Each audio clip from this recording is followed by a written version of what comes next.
Buenos días, señoras y señores. La Federación Panamericana de Consultores, FEPAC, continuando con la programación de actividades del presente año, ha organizado el webinar denominado La legislación que está afectando la consultoría en diferentes países integrantes de FEPAC, con la finalidad de conocer cómo las permanentes modificaciones de leyes en diversos países relacionadas con la consultoría traen como consecuencia una serie de problemas que originan serios obstáculos al normal desarrollo de las actividades propias de la consultoría. En los últimos años hemos sido testigos de cambios significativos y cada vez más rápidos en lo referente a la legislación, los cuales han modificado profundamente el desarrollo de la ingeniería. FEPAC considera un deber realizar este tipo de eventos, ya que no solo sirven para incrementar conocimientos y comprensión del tema, sino que, a la vez, permiten contar con herramientas con las cuales se logre evitar o mitigar daños al conocer los problemas causados en otros países. El webinar tratará temas tan importantes como son regulación de la consultoría en Colombia, antinomia de la ley de contrataciones públicas con otras normativas, los riesgos que confrontan la consultoría en la actualidad, introducción a la legislación brasileña de licitaciones de consultoría, el modelo de contratación y desarrollo de la consultoría, contratación pública de servicios de ingeniería en España y asignación desbalanceada de riesgos, consecuencias para el contratante. En el webinar participarán expertos en los temas mencionados de diversos países, como son Brasil, Colombia, España y Perú, a los cuales extendemos nuestro agradecimiento y estamos seguros que el evento servirá para conocer más el tema. Muchas gracias.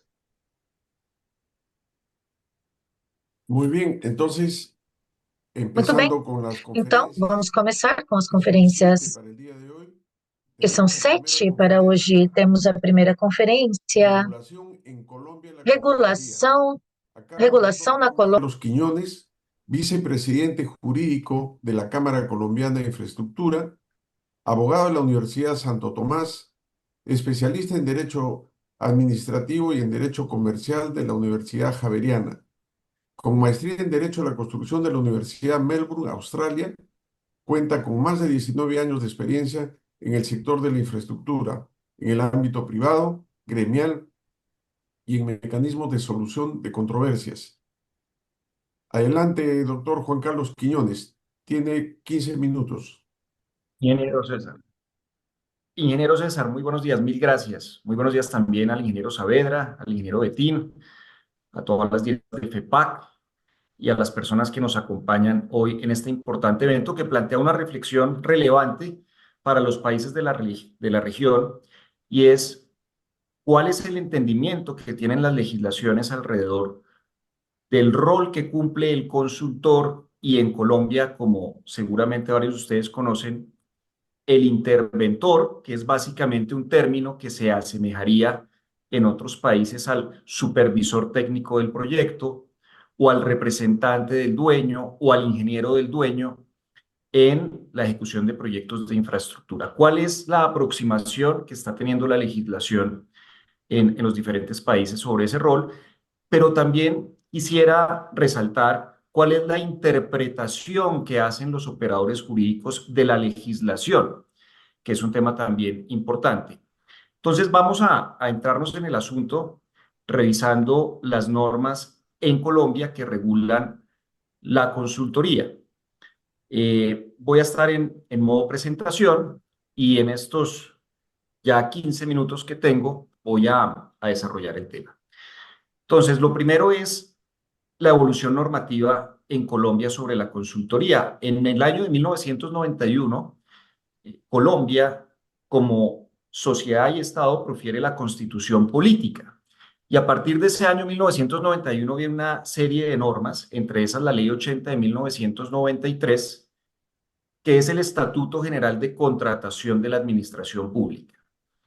Esta es una norma muy importante porque rige la actividad contractual de la mayoría de las entidades estatales en el país y fundamentalmente este estatuto es la aplicación de normas de derecho privado en la actividad contractual del Estado. Así lo ha recordado recientemente la jurisprudencia del Consejo de Estado. El Consejo de Estado es el más alto tribunal en Colombia que decide y profiere jurisprudencia alrededor de casos de contratación pública y responsabilidad del Estado. Esta jurisprudencia del Consejo de Estado ha precisado que el régimen jurídico en Colombia de los contratos estatales es el derecho privado, con algunas excepciones. Por ejemplo, las modalidades de selección de contratista, por ejemplo, el ejercicio de facultades excepcionales por parte de la administración pública en la ejecución de los contratos no contempladas en el derecho privado. En estas modalidades de selección que hoy tiene Colombia, se encuentra el concurso de méritos. Sobre eso voy a volver más adelante. Luego viene una norma importante, la Ley 1474-2011, que, si ustedes me permiten esta consideración, distorsiona de alguna manera el rol del consultor y del interventor en los proyectos de infraestructura. Ya veremos por qué. Posteriormente, la Ley 1882 de 2018, que fue una ley muy práctica, en donde de alguna manera la Cámara Colombiana de la Infraestructura participó con recomendaciones técnicas y que trajo a Colombia la posibilidad de estandarizar los requisitos habilitantes para la selección de contratistas, lo que se conoce como los documentos tipo o pliegos estandarizados, pero también acotó la responsabilidad de los consultores e interventores, que estaba antes muy abierta a partir de la Ley 1474-2011, ya lo veremos. Luego vamos a revisar rápidamente las normas relacionadas con la gestión y responsabilidad fiscal, particularmente los interventores, porque esto ha generado muchos inconvenientes para el ejercicio tranquilo y profesional de la ingeniería en el país en materia del seguimiento técnico de los proyectos. Y finalmente, vamos a revisar la jurisprudencia más reciente del Consejo de Estado sobre un tema clave hoy en Colombia, que tiene que ver con las condiciones para el reconocimiento y pago de la remuneración de los servicios que presta el interventor en favor de las entidades públicas. Miremos rápidamente la definición que trae la Ley 80 sobre el contrato de consultoría, y es aquel que tiene por objeto desarrollar estudios necesarios para la ejecución de proyectos de inversión, diagnóstico, prefactibilidad, factibilidad, programas o proyectos específicos. Luego, si ustedes miran el inciso segundo, se establece que como parte del contrato de consultoría se encuentra el de interventoría. Fíjense ustedes que la ley en este punto no está definiendo qué se entiende por contrato de interventoría, sino simplemente dice que hace parte del género contrato de consultoría. Es decir, que en Colombia hoy el contrato de interventoría es una especie del contrato de consultoría.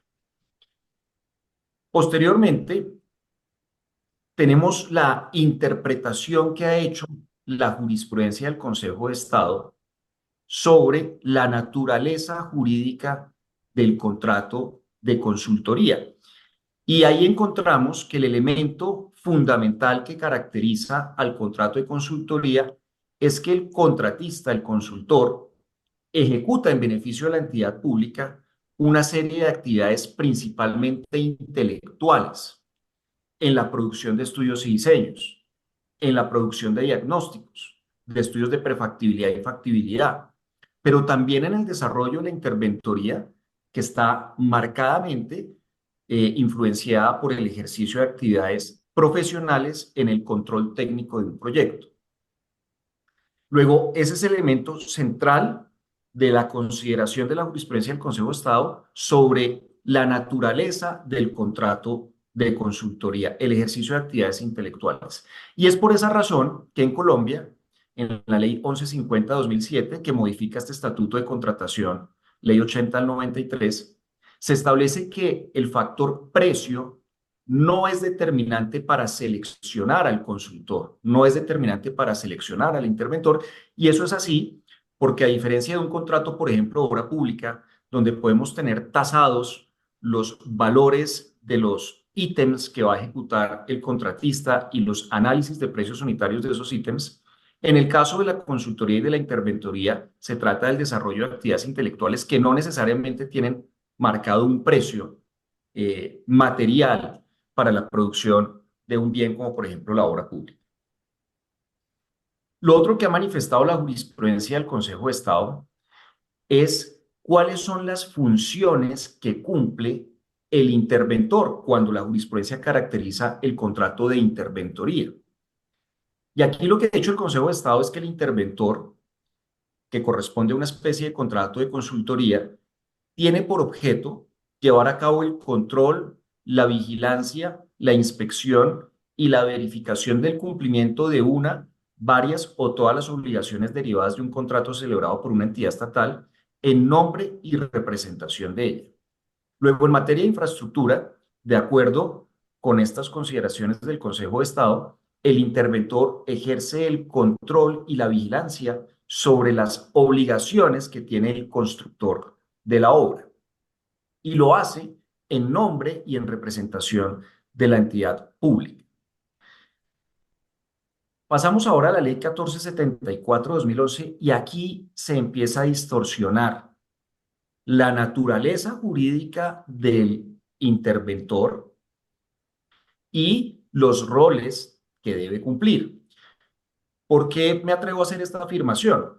Porque el artículo 83 de esta norma, que se conoce como el Estatuto Anticorrupción, cada gobierno que ha llegado a Colombia tiene una visión sobre cómo darle un tratamiento normativo a la corrupción, y en este caso, en el 2011, el gobierno de ese momento tenía una visión sobre la interventoría, que lo plasma en esta norma. La iniciativa de ley era del Gobierno Nacional y considera que el interventor tiene como propósito proteger la moralidad administrativa, prevenir la ocurrencia de actos de corrupción y tutelar la transparencia de la actividad contractual. Fíjense cómo se desnaturaliza la función del interventor. Pasamos de una labor eminentemente intelectual, técnica de seguimiento y control profesional sobre la ejecución de otro contrato para asignarle ahora roles ajenos a esa labor técnica, como por ejemplo prevenir actos de corrupción y proteger la moralidad administrativa. Pero además, si vemos el segundo inciso, el segundo párrafo, la norma dice que la interventoría consistirá en el seguimiento técnico y creo que en eso hay consenso. Efectivamente, el seguimiento técnico es el principal rol del interventor, del supervisor, del representante del dueño en la obra. Sin embargo, la norma permite que se le asigne al interventor otro tipo de funciones, como por ejemplo el seguimiento jurídico del contrato principal. Y allí encontramos una complejidad bien intensa porque en el ejercicio de ese seguimiento jurídico, algunas entidades estatales han pretendido delegarle al interventor funciones para decidir asuntos contractuales. Y en la práctica eso se traduce en que la entidad pública, para tomar decisiones, condiciona la toma de esas decisiones a conceptos que presenta el interventor en materia jurídica. Y muchas veces lo que termina ocurriendo es que se sustituye esa función de decidir asuntos contractuales que solamente le corresponde a la entidad estatal porque es parte del contrato y no al interventor porque no es parte del contrato principal, y eso genera problemas en la ejecución de los contratos que a la postre también va a causar responsabilidades contractuales. Miremos rápidamente esta comparación entre lo que traía la Ley 1474/2011, que empieza a distorsionar de alguna manera la función del interventor, con lo que propone la Ley 1882/2018, que modifica la Ley 80 y que hoy está vigente, en materia de la responsabilidad de los consultores y de los interventores. Antes, en la Ley 1474/2011, la responsabilidad de los consultores y de los interventores era más amplia de lo que tenemos hoy. Y me refiero a que era más amplia porque implicaba que eventualmente el consultor o el interventor tuviese responsabilidad por hechos propios del contratista principal respecto del cual ejecutaba el producto de la consultoría o al que se le está haciendo el seguimiento por parte del interventor. Si ustedes miran en la columna derecha, hay un elemento normativo muy importante que a veces pasa por alto el operador jurídico. Y es que hoy, tanto para el caso de los consultores como para el caso de los interventores, la responsabilidad que se le puede endilgar en relación con el contrato principal para el ejemplo de los interventores, tiene que ver con que el interventor haya incumplido las obligaciones propias de su contrato de interventoría y que ese incumplimiento, como responsabilidad directa del interventor, pueda generar que el contratista principal a su turno incumpla sus obligaciones de resultado, por ejemplo, en la construcción de una obra pública. Luego, hoy en Colombia, el determinante y los límites de la responsabilidad tanto del consultor como del interventor tienen que ver directamente con las obligaciones que han asumido en sus contratos de consultoría o de interventoría y por ende no podemos considerar que hay una responsabilidad más amplia que incluso llegue a tener que presentarse cuando el contratista que está ejecutando los productos que entrega el consultor o el contratista que está supervisando el interventor no cumpla con sus obligaciones. Quedan 3 minutos, Juan Carlos. Sí, señor, mil gracias. En estos 3 minutos, simplemente las siguientes reflexiones. La responsabilidad fiscal, que tiene que ver con eventual detrimento patrimonial del Estado. Tenemos en Colombia la Ley 610 de 2000, que establece los elementos de responsabilidad fiscal. Básicamente es una conducta dolosa o culposa atribuible a quien realiza la gestión fiscal, un daño patrimonial al Estado y un nexo causal entre ambas. La Ley 1474 de 2011 acota el grado de culpa respecto al cual responde, en este caso, el interventor para decir que es la culpa grave. Y en lo que ustedes encuentran allí resaltado, dice que en el contrato de interventoría o en las funciones de supervisión, el no adelantamiento de revisiones periódicas de las obras, bienes o servicios podría ser un grado de culpabilidad para determinar la responsabilidad fiscal. Luego, culmino este tema de la responsabilidad de los interventores, particularmente para decir que tiene que ver con las obligaciones de sus contratos y que se tiene que probar adecuadamente que hay un nexo causal en el incumplimiento de sus obligaciones con el eventual daño patrimonial al Estado. Finalmente, la jurisprudencia más reciente del Consejo de Estado 2023-2025 en 3 sentencias de la sección tercera, subsección A particularmente, han recordado algo que es muy importante. Y es que no se puede condicionar la remuneración del interventor al avance exitoso del contratista principal, a la entrega concreta de resultados del contratista principal, porque el contrato estatal, incluyendo el de interventoría, es conmutativo, es decir, hay una equivalencia entre las obligaciones que ejecuta el interventor y las obligaciones que tiene la entidad estatal para remunerar esas obligaciones. Y por ende, de acuerdo con estas 3 sentencias que ustedes encuentran ahí la radicación, se cuestiona jurídicamente que se condicione el pago, la remuneración del interventor al avance o a la entrega de productos concretos por parte del contratista principal, porque dice la jurisprudencia, el interventor no es un garante del contratista principal, no garantiza la ejecución de las obligaciones del contratista principal y el interventor tiene unos costos por los cuales responder, particularmente en la remuneración de sus profesionales y los factores prestacionales que de allí se derivan.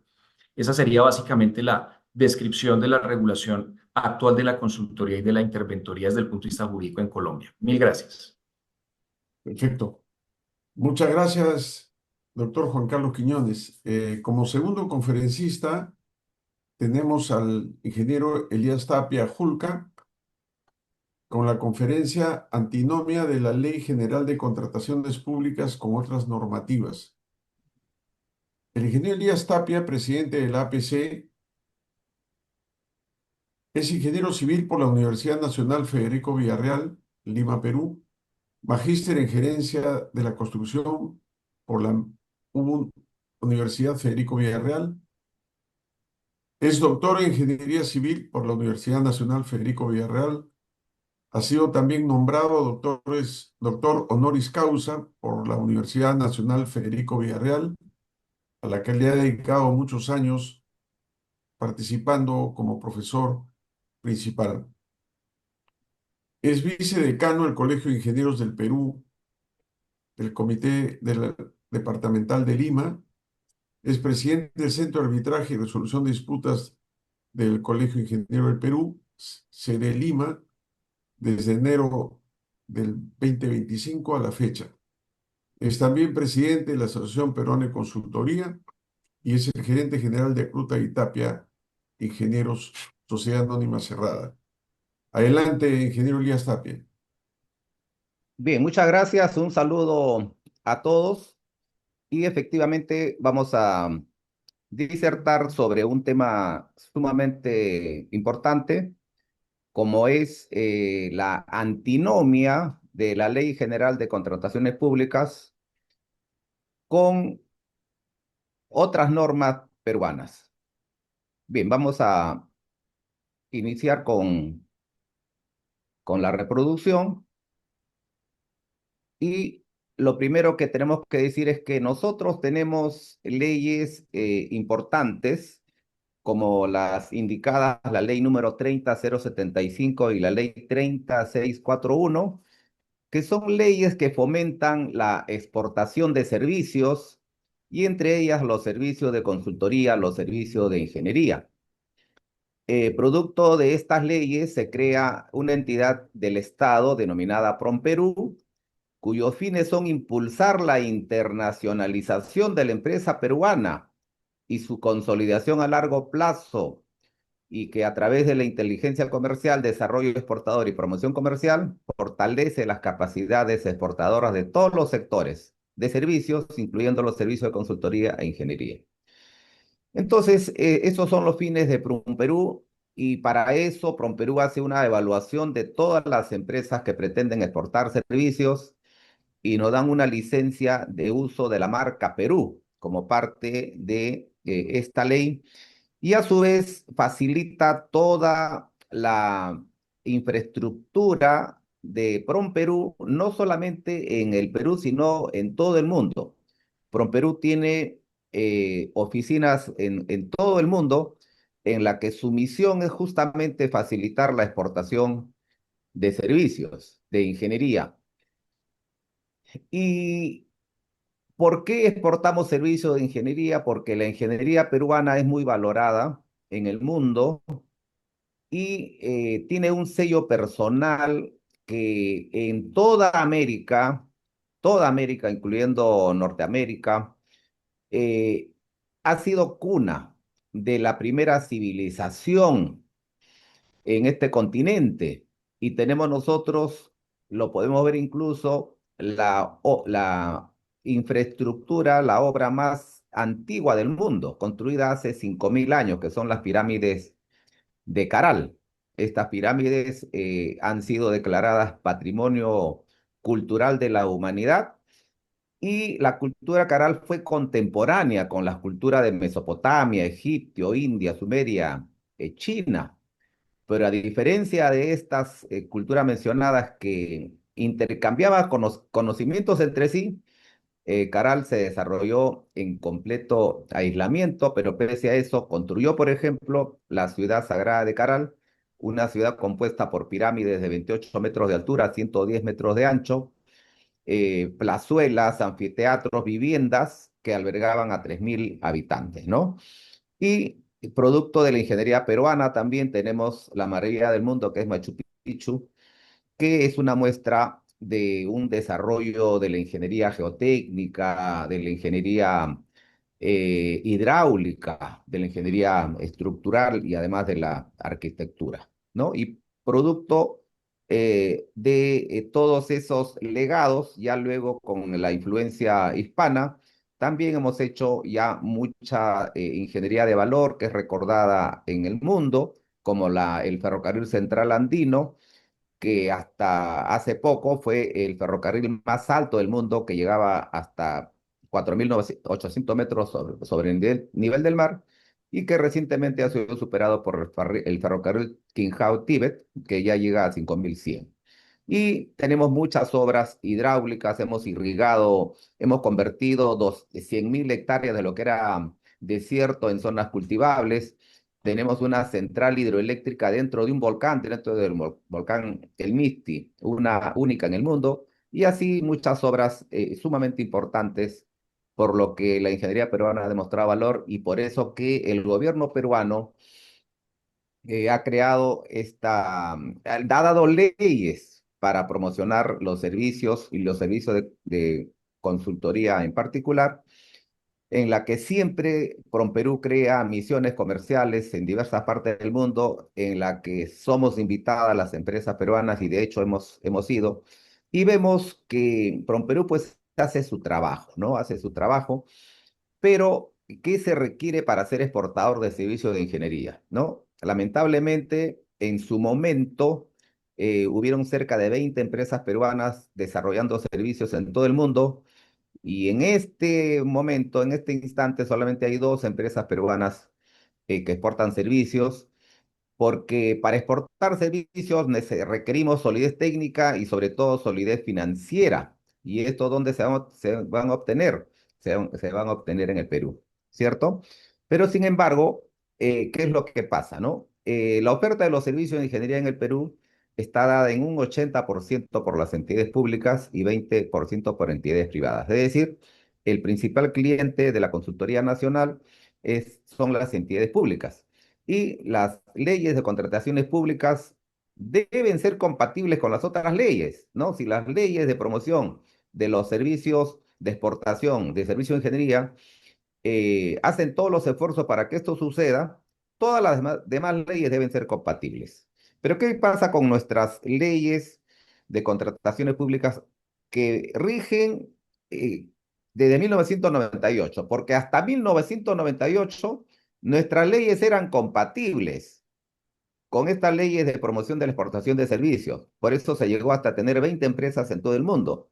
Pero desde 1998 se empezó a degradar nuestras leyes, ¿no? Una ley que funcionaba muy bien hasta 1998 fue reemplazada en ese año por la ley 26850 y que desde 1998 tuvo una serie de modificaciones, pero todas ellas no eran para favorecer justamente la consultoría, sino cada vez las leyes trataban como enemigos a las empresas peruanas y esto se ha atenuado en la actualidad con la ley 30225, que está vigente desde el 21 de abril de este año. Se ha atenuado, pero seguimos con los mismos problemas.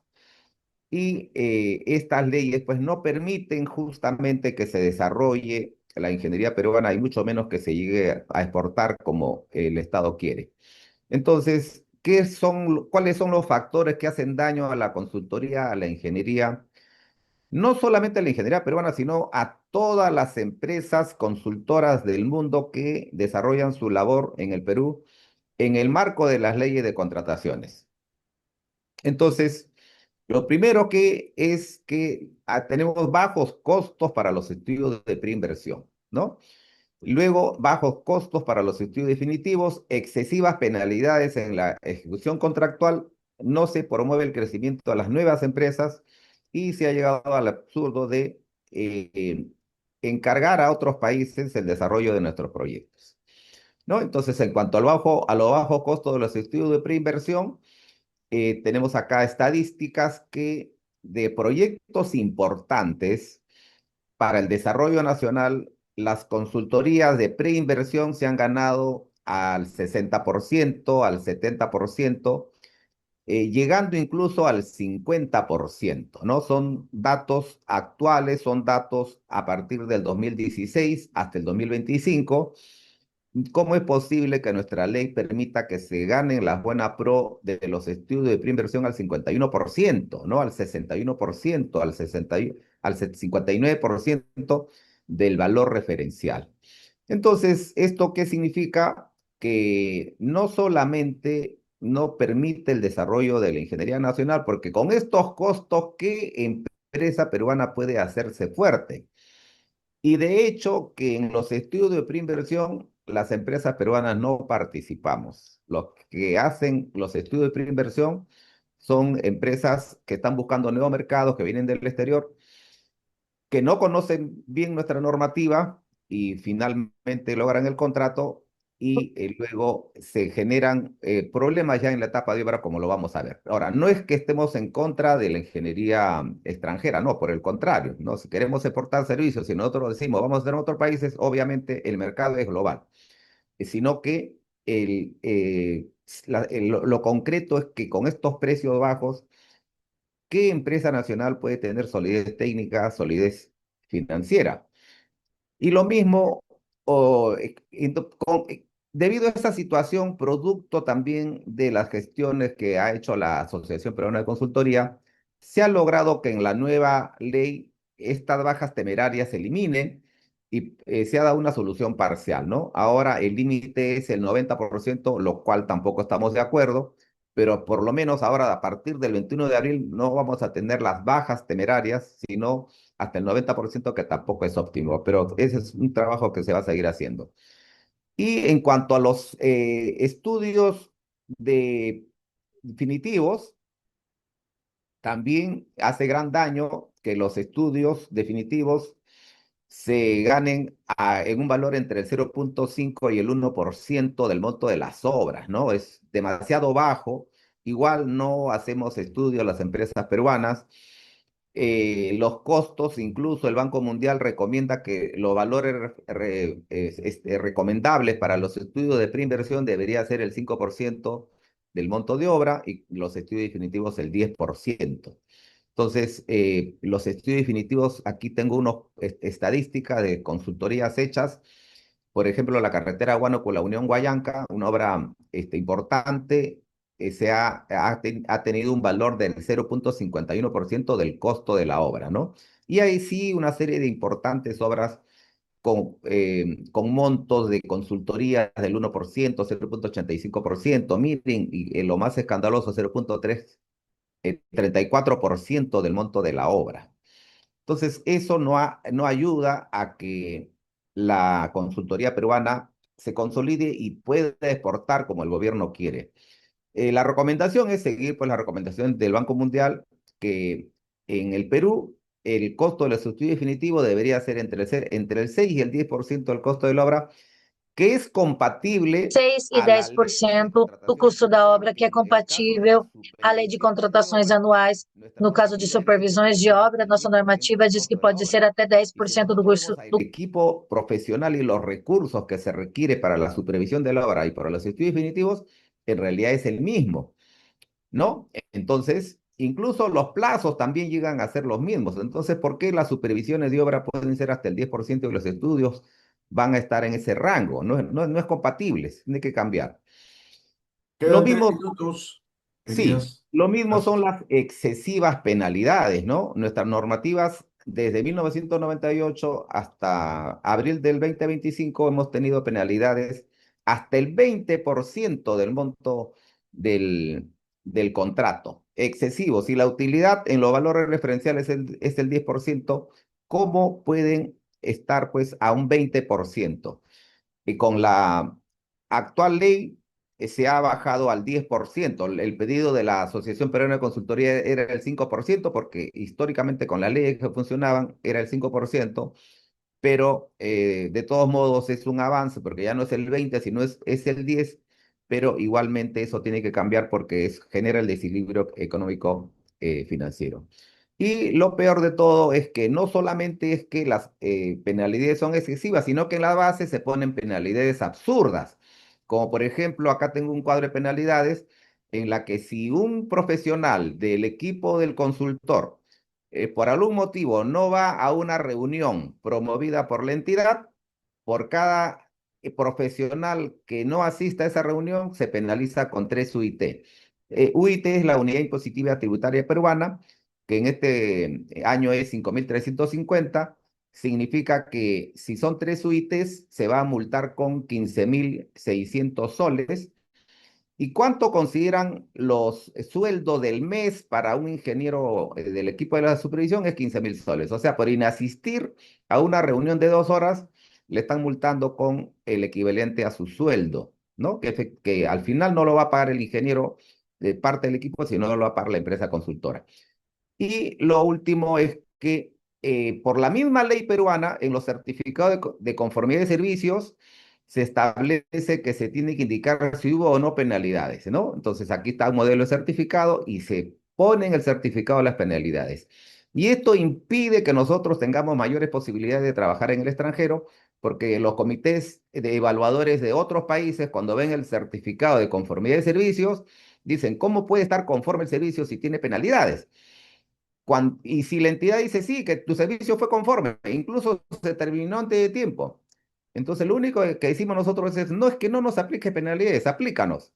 Pero, ¿por qué tiene que incluirse en el certificado? Si al final el servicio se concluyó muy bien, como tú mismo lo dices. Entonces, esas son entre otros puntos, hay mucho más que voy a dejar el PPT para conocimiento de todos, de las contradicciones que hay en las leyes nacionales. Muchas gracias.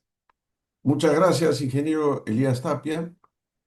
Como tercer expositor con el tema Los riesgos que confronta la consultoría en la actualidad, tenemos al doctor Ricardo Gandolfo Cortés, director de la Asociación Peruana de Consultoría.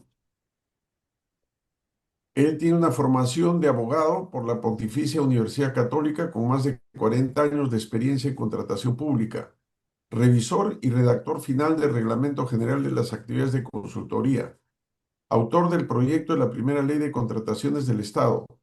Ha participado en la elaboración de la mayoría de normas de la materia. Ha realizado estudios para la comunidad andina en representación del Perú y para la Agencia Internacional de Desarrollo de los Estados Unidos. Es consultor, catedrático, conferencista, adjudicador y árbitro inscrito en los registros de la Cámara de Comercio de Lima, de la Universidad Católica, de la Cámara de Comercio Americana y otros importantes centros. Es fundador del semanario Propuesta, que se difunde desde hace 25 años. Adelante, Ricardo. Muchas gracias. Buenos días con todos. El tema que vamos a tratar es los riesgos que confronta la consultoría en la actualidad. Y en realidad, para tocar este punto, he seleccionado, no diré que arbitrariamente, sino pensando un poco, 4 riesgos fundamentales que azotan a la consultoría en nuestros tiempos. El primero de ellos es que no se adjudiquen los contratos al mejor. Me parece que ese es un problema que confrontamos en todos los países. Cada vez se selecciona peor.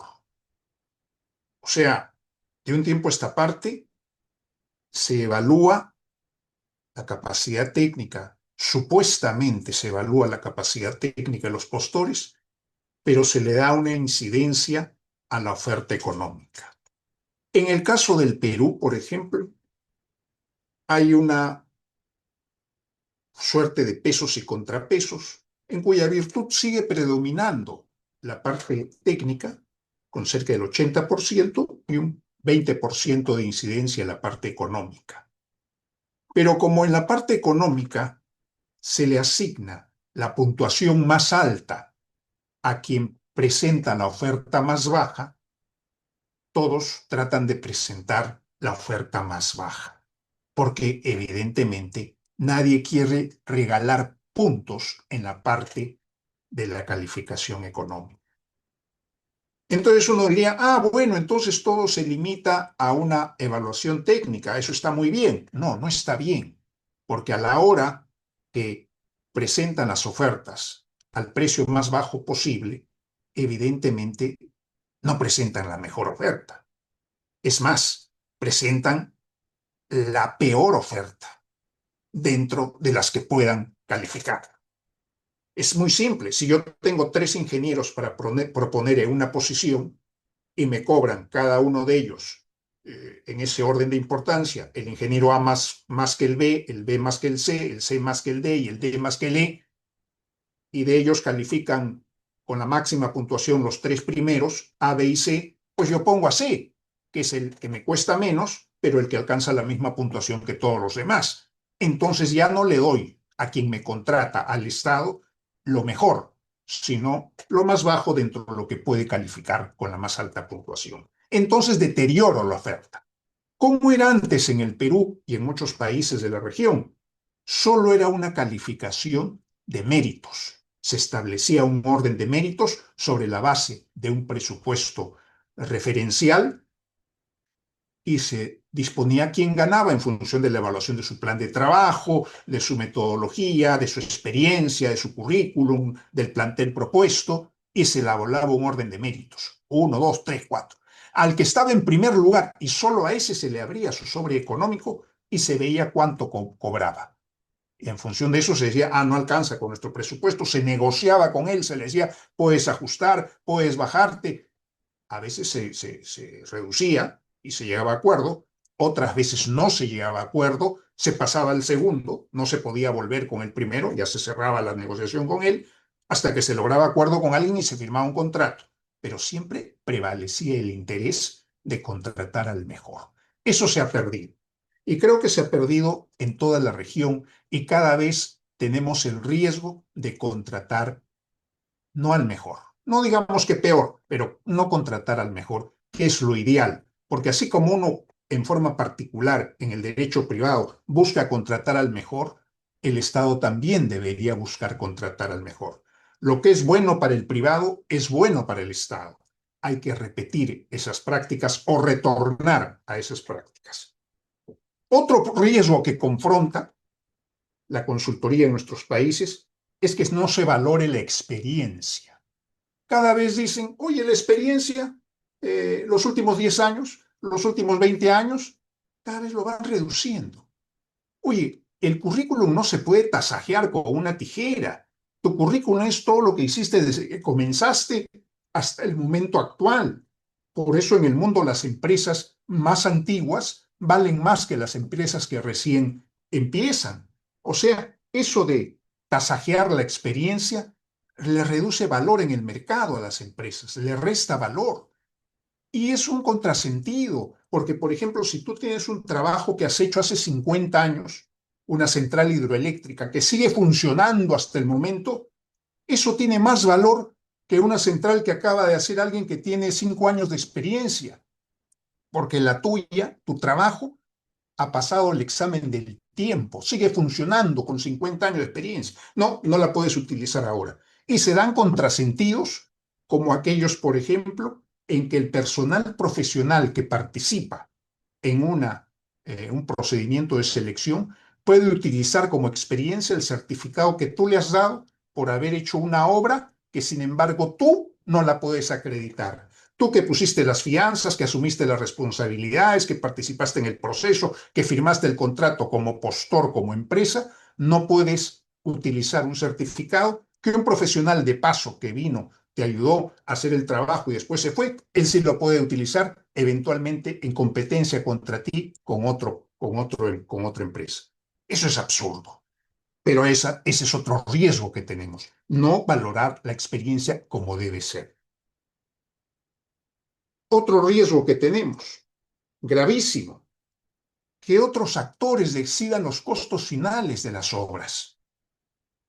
Tenemos en todos los países la posibilidad de que las variaciones adicionales, como quieran llamarse, se les asigna distintos nombres a aquello que se necesita para concluir la obra y que se va manifestando a lo largo de la ejecución misma. Entonces es la costumbre decir, oye, eso sucede porque el expediente técnico está mal hecho.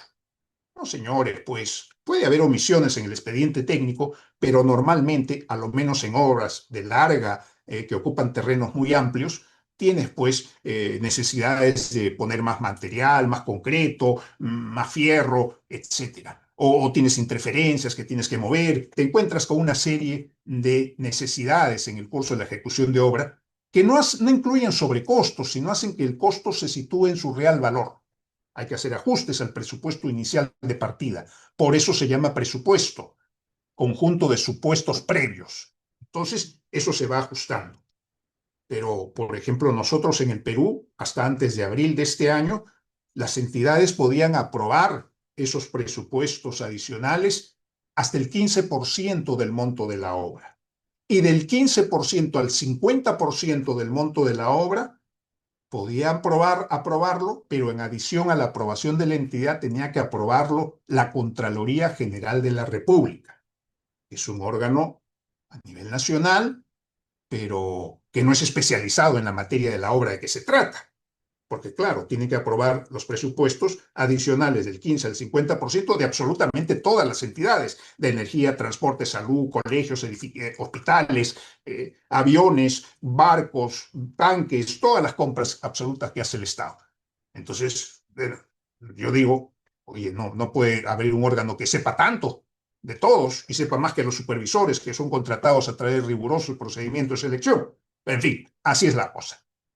Entonces se ha discutido mucho eso, entonces ahora se ha logrado un avance. Desde abril, las entidades ya pueden aprobar no solo hasta el 15% sin participación de este tercero, que es la Contraloría, sino pueden aprobar hasta el 30%. Y del 30 al 50% siempre con autorización de la Contraloría. Pero el 50% además es un tope y de ahí no puedes avanzar. Entonces a mí me dicen, oye, claro, una obra no puede tener más del 50% de adicionales. Y yo les digo, oye, hay casos que tienen no solo 50, 60, 70, 100, 200, 300, 400, 500% adicionales. No son los más frecuentes, pero existen. Lo ideal es que no haya muchos adicionales, porque bueno, uno espera que así sea, pero hay situaciones en que no puedes paralizar la obra. Acá no, acá llegas al 50% y paralizas la obra. Entonces yo digo, esa es una de las causales de esto que nos quejamos, que las obras están paralizadas. Pero uno de los riesgos mayores es que confiamos en estos terceros, en este tercero que es la Contraloría General de la República, que apruebe los presupuestos cuando entran en la zona más álgida, cuando son más grandes, más onerosos. Ahora, como digo, entre el 30 y el 50%. Antes, entre el 15 y el 50%. ¿Hemos avanzado? Sí, porque le hemos reducido un margen y la entidad, que es la que está ejecutando su obra, puede autorizar siquiera hasta el 30%. Algo hemos avanzado, pero seguimos mal. Ahora, otro avance que hay que reconocer es que pueden ir a mecanismos de solución de disputas, que son la Junta de Resolución de Disputas y el arbitraje, básicamente, las controversias que se derivan de estas aprobaciones que hace la entidad o de estas solicitudes que se le hace a la entidad y te deniega. Puedes ir a una Junta de Resolución de Disputas o a un arbitraje que siempre se va a resolver más rápido que ir al Poder Judicial, porque en nuestros países la carga del Poder Judicial es grande y ir al Poder Judicial es perder definitivamente mucho tiempo. Ahí pierden todos, pierde el que pierde naturalmente y pierde también el que gana, porque ha perdido muchos años, ha perdido mucho dinero, muchos trámites y se le pasó la misa. Entonces, yo creo que eso es una buena noticia poder llevar arbitrajes, pero la mala noticia es que solo puedes llevar arbitrajes lo que decida la entidad, lo que decida la Contraloría no puede llevarlo a arbitraje. ¿Por qué? Justamente de aquellos que te van a autorizar que no son especialistas en el tema que convoca cada proceso, eso no se discute. No puede ser, pues. Hay que discutir todos, no hay que tener miedo a la discusión. La discusión y la controversia debe resolverse en las mismas instancias para todos. Yo creo que ese es un problema que tenemos serio. Y por último, tenemos otro problema gravísimo que se deriva de un flagelo que nos azota a todos, que es la corrupción. Pero sobre la corrupción, ahora también se hablan cosas que no son correctas. Se dicen, se crean fantasmas, se crean mitos. Todo te dicen que es corrupto. No, eso es corrupto. No. Tampoco es eso. La corrupción hay que combatirla con todo el peso de la ley. Es verdad. Pero hay que ponerla en su exacta dimensión. Nosotros tenemos, por ejemplo, una Contraloría General de la República para la cual todos los adicionales de obra que se acuerden en un determinado contrato forman parte de la corrupción. Entonces no puede ser. Pues. Entonces nos dicen que ¡ay, cuántos miles de millones de soles son en acto de corrupción! Oye, pero están mezclando cosas. Entonces no se puede hacer eso. Como consecuencia de este miedo a la corrupción, a que te tilden de corrupto, tú le pides un adicional, le pides una ampliación de plazo a una entidad, no te la dan. No te la dan porque te dicen, oye, no, yo no me meto en este asunto porque es muy delicado. que te lo dé una junta de resolución de disputas o que te la dé un tribunal arbitral. Te quedan 2 minutos, Ricardo. Gracias. Entonces tú te vas al tribunal arbitral o te vas a la junta de resolución de disputas. Y si tenías razón, te daban hasta hace poco la razón y te ordenaban que se te pague. Pero, ¿qué sucedía? ¿O qué sucede ahora? Que ahora también enjuician a los árbitros, a los adjudicadores. En el Perú tenemos un caso de árbitros que se les discute por administrar justicia, por darle la razón al contratista. El contratista puede ser una empresa corrupta, pero si tiene una ampliación de plazo y tiene un derecho, hay que dárselo. Y con ese derecho o con lo que se le pague, va a pagar a sus proveedores, a sus trabajadores, a sus subcontratistas, va a pagar lo que tiene que pagarle al Estado porque ha sido condenada para eso, de manera que una cosa no tiene que ver con la otra. Entonces hay que dejar que la gente tome decisiones, hay que empoderar al funcionario público. El funcionario no toma decisiones, porque si toma alguna decisión, le hacen un juicio, le hacen un proceso de determinación de responsabilidades y después lo mandan a él no a arbitraje, sino al Poder Judicial y lo persiguen durante 10, 15 años para que después, al final de esos 15 años, salga una resolución de la Corte Suprema que diga que es inocente y nadie le devuelve todo lo que ha gastado en tiempo y en dinero en 15 años de juicio. Eso no es justo para el funcionario público. Entonces, con razón, el funcionario público te dice, no, yo no tomo ninguna decisión. Eso es gravísimo porque condena a nuestros países a la parálisis. Y el peor problema, el peor enemigo que tenemos es la parálisis de las obras públicas. Muchas gracias. Muchas gracias, Ricardo. La siguiente conferencia, la cuarta conferencia, es Introducción a la legislación brasilera de licitaciones en consultoría. A cargo el doctor Ricardo Gómez, Past President de la Asociación Brasilera de Consultores de Ingeniería, ABCE. El doctor Ricardo Gómez es ingeniero civil y administrador de empresas, presidente del Consejo de Administración del Núcleo Holding y CEO del Núcleo Ingeniería Consultativa S.A., con actuación en OIG, energía, infraestructura, aguas y ambiente, ciudades y edificaciones, industria y minería. También es past president del Consejo de Administración de la Asociación Brasilera de Consultores de Ingeniería, de la Asociación Portuguesa de Proyectistas y Consultores, y también representante en FEPAC y en FIDIC. Adelante, doctor Ricardo Gómez, tiene 15 minutos. Senhoras e senhores, muito boa tarde. Señoras y señores, muy buenas tardes. Es un gusto estar acá conversando con todos ustedes. Buenos días a los compañeros que están en la costa del Pacífico. Bueno, observando las 4 introducciones, hemos concluido que la legislación de licitaciones en nuestros países está bastante compleja, existen muchos problemas. Nos damos cuenta que los problemas existen en todos los países realmente. Bueno, voy a hablarles apenas 10 minutos. Voy a poner mi cronómetro, porque en secuencia voy a hacer una introducción y mi colega João Resena va a seguir. Bueno, ustedes pueden observar mi pantalla. Y bueno, vamos a seguir. Mi introducción son 4 slides nada más, para ser bastante rápido. La ley brasileña ha cambiado en los últimos 30 años. Les voy a explicar un poquito lo que ha sucedido en los últimos 30 años hasta 2021. Cómo la ABCE ha participado de este proceso de cambio de las varias leyes que existían en ese entonces. Voy a hablarles sobre los principales temas y beneficios de esta nueva ley y la situación actual y nuevos retos que tenemos. Bueno, hasta 2021 tenemos una situación. Primero, existía una ley que era la 8666 de 1993, una ley general de licitaciones.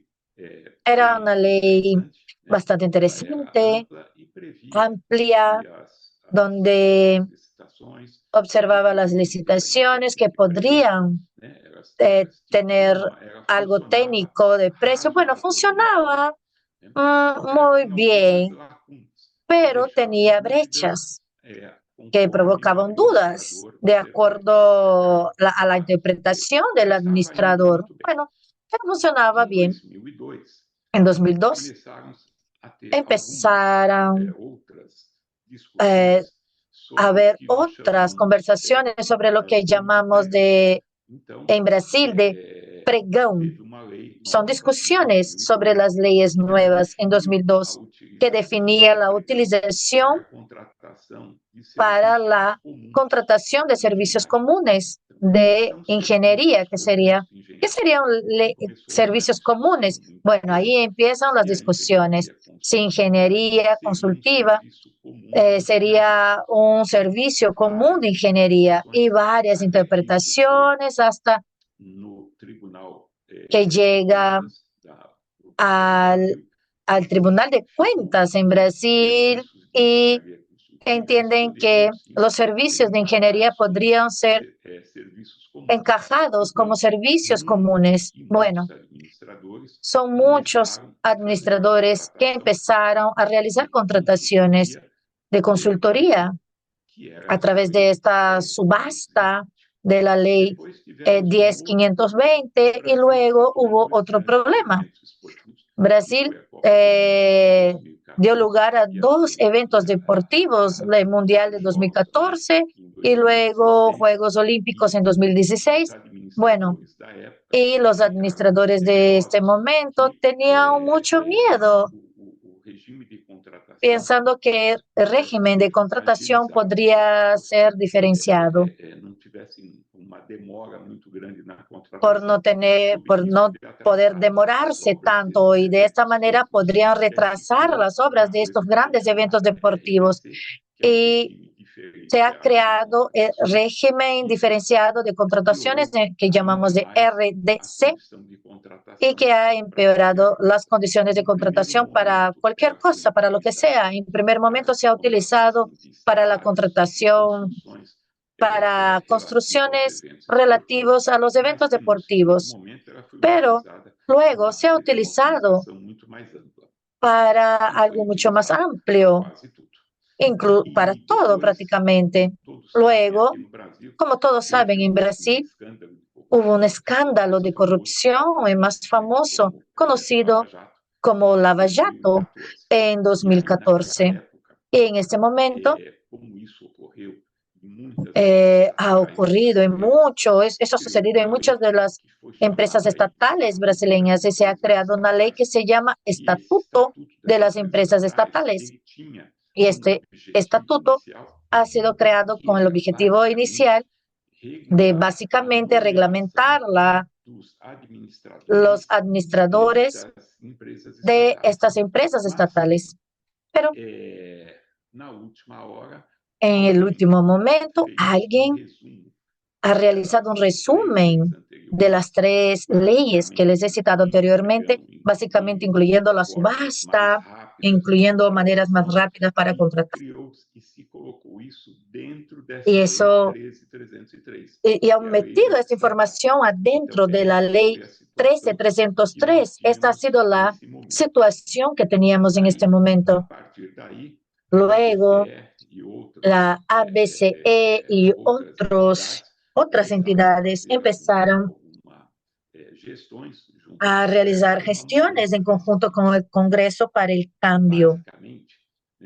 Básicamente, existían algunos proyectos en el Congreso Nacional que estaban ya desde hace mucho tiempo, intentaban alterar o modernizar esta ley de licitaciones, no específicamente para la contratación de los servicios de consultoría e ingeniería, pero un cambio general. La intención de ABCE era terminar con la subasta y la utilización de técnica de precios. Había muchas cosas, pero la actuación en conjunto con el Congreso Nacional, que estaba en este entonces discutiendo y preparando un nuevo proyecto de ley, eran focados en estas dos informaciones. Bueno, nosotros en la ABCE, recién está acá y ha participado en este debate. Yo también estuve presente algunas veces presentando propuestas dentro del Parlamento, hablando con los congresistas. Hemos presentado propuestas, iniciamos debates políticos. Bueno, y tuvimos algunas justificativas bastante fuertes. En este momento, en Brasil, existía una serie de obras paralizadas. Muchas estaban paralizadas y se ha creado una comisión para entender por qué había tantas obras paralizadas.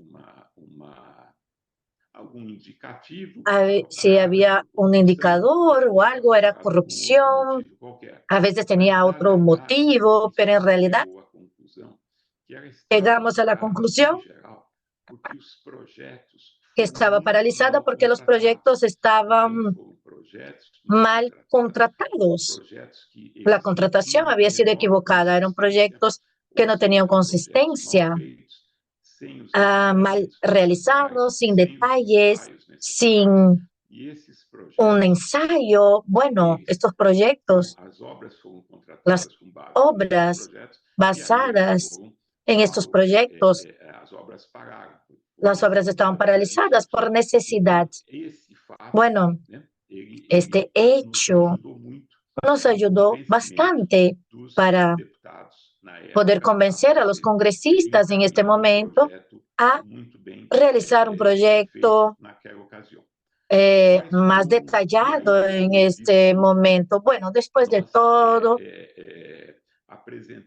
presentamos varias ideas aceptadas. Ha surgido la nueva ley 14133 en 2021. Y los principales factores, ¿cuáles eran? De la definición clara de los servicios de nuestro sector, las investigaciones, los proyectos, los servicios de auditoría, gerenciamiento, se definía de una manera clara como servicio de ingeniería constructiva de naturaleza intelectual y se definía. Había una confusión entre servicios comunes de ingeniería.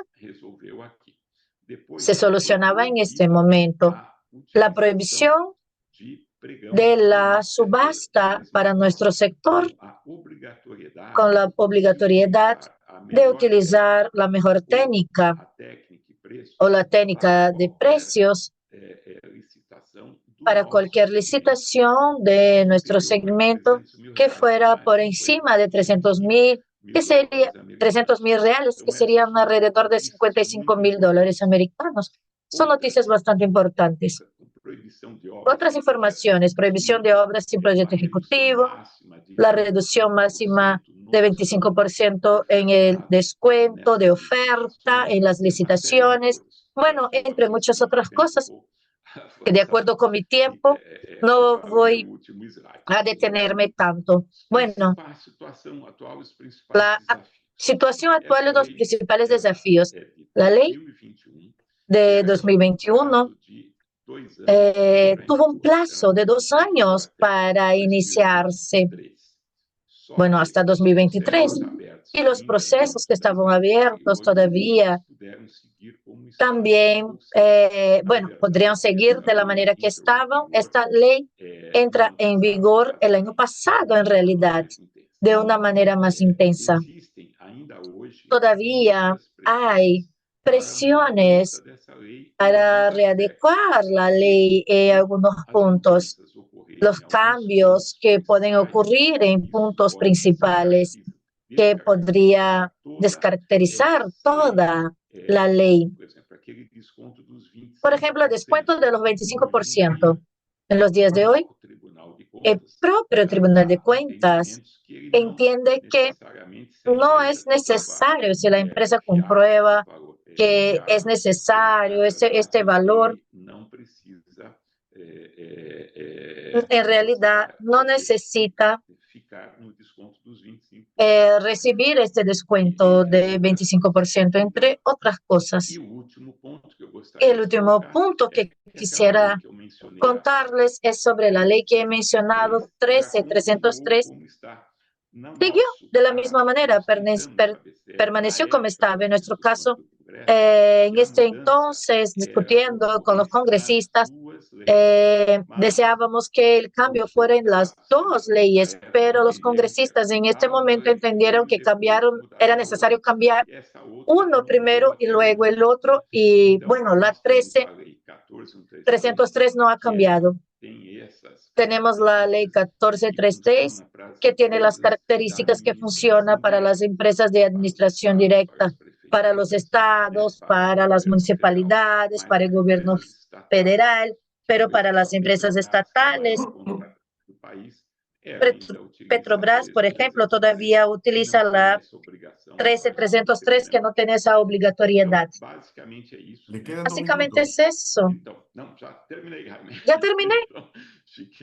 Ya terminé. Bueno, termino por acá.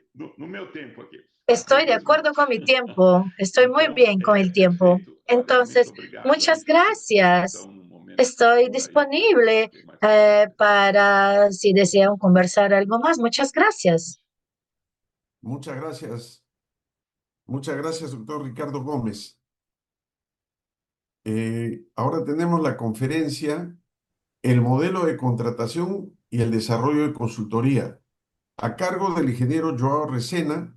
Él es vicepresidente de la Asociación Brasilera de Consultores de Ingeniería, ABCE, es ingeniero civil por la Universidad Federal de Pernambuco, el año 72, maestro en Ingeniería de Producción, también por la misma universidad, en 1980, presidente del Consejo de la TPF Ingeniería, consultora brasilera, vicepresidente de la Asociación Brasilera de Consultores de Ingeniería, de la ABC, miembro del Comité Tecnológico del CREA-PE, miembro de la Academia Pernambucana de Ingeniería, ex profesor del Departamento de Ingeniería Civil de la Universidad Federal de Pernambuco, ex secretario de Planeamiento de Pernambuco, ex presidente de la Compañía de Electricidad de Pernambuco, ex bolsista de la Confederación de las Industrias Británicas. Adelante, ingeniero Joao Resena, tiene 15 minutos. Muito obrigado. Vou colocar aqui a minha apresentação. Muchas gracias. Voy a empezar con mi presentación.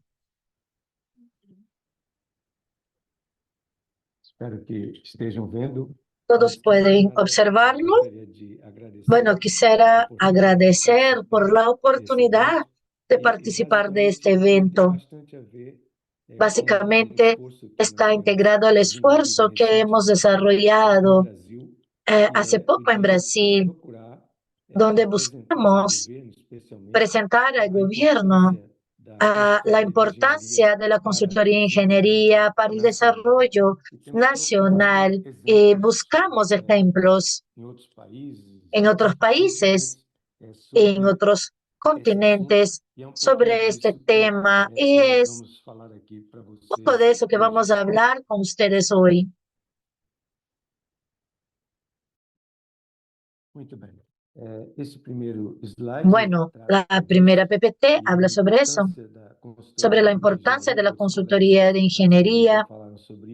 Los palestrantes anteriores han hablado sobre eso, pero entendiendo nuestras empresas como un elemento de conexión entre las instituciones científicas, tecnológicas y de innovación, con la industria del sector privado y público, funcionando como transmisor de conocimiento, de innovación Para la economía, bueno, pienso que existe la oportunidad, una oportunidad muy grande para poder desarrollar esta tesis en un momento en que hablamos por todo el mundo sobre la importancia de la innovación, de la tecnología,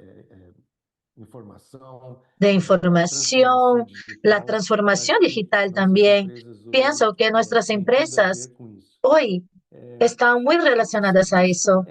¿Qué buscamos? Como he comentado, la concientización de los organismos públicos y privados sobre la importancia de la consultoría nacional para el desarrollo de sus propios países, pero a veces observamos una existencia o necesidad de consultoría por un precio más bajo. En esa búsqueda que hemos desarrollado, encontramos algunos ejemplos interesantes, principalmente en Europa, que ha desarrollado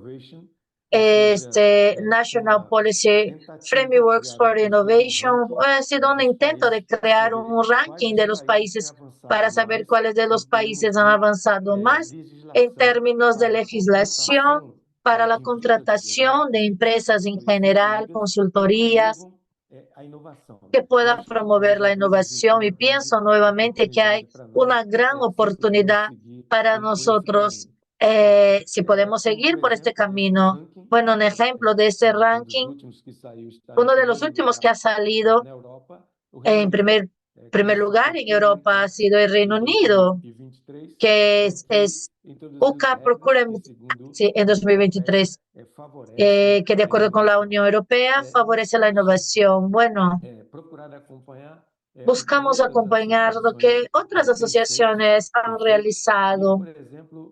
Por ejemplo, nuestros compañeros arquitectos e ingenieros en Europa, en mayo de 2025, hubo la declaración de Luxemburgo, donde han puesto en una lista los principales puntos a buscar para garantizar un mejor desarrollo de la consultoría.